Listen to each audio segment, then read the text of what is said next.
Providence Police tell me they respond to nearly 600 calls for mental health a year, but they have some tools in their tool belt to help them combat this crisis. I rode along with two clinicians who work with the department to learn their tactics when responding to these unpredictable incidents. I'll be with 243 if anybody needs me. Responding to robberies, homicides, and accidents are common for police officers, but with an overwhelming number of calls for crisis intervention and victims of trauma, local law enforcement recognize mental health calls may not be in their wheelhouse. The Providence Police Department combating that by adding clinicians to their squad nearly 2 decades ago. They have access to resources that police officers do not.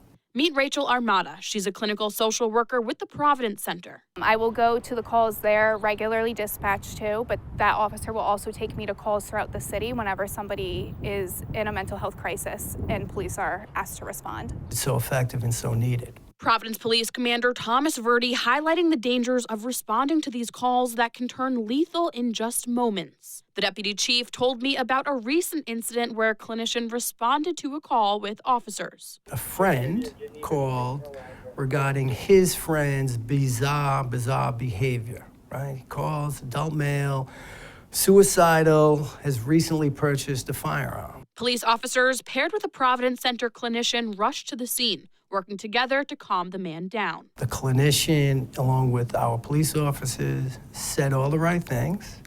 He agreed to, there was no surrender because it ended up not being a firearm. And then that individual was committed.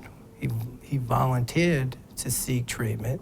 Armada says productive conversations often come out of responding to these calls with officers. It gives the clinician and the officer a chance to discuss what happened and how to approach similar calls in the future. We can kind of discuss what that looked like, why things were the way they were in terms of mental health. Rachel-Caruso, a GO team member with Family Services, works with victims of trauma, oftentimes at the scene with police just moments after a tragedy. This GO team model is it really follows these victims through their entire process, and that's what makes it so incredibly different. Those calls mainly consist of domestics, sexual assaults, child molestation, and sex trafficking cases, and also drug busts, especially when children are present. We get those kids out of the house so they don't have to see that kind of traumatic event. And their work doesn't stop at the crime scene. These clinicians follow up and continue to support victims and mental health patients weeks and even months after. I think there's a lot of power in just having somebody in your corner.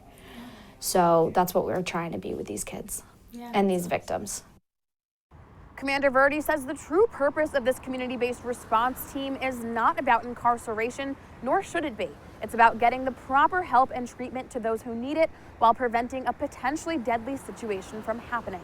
For now in Providence, I'm Dominique Turner, ABC 6 News.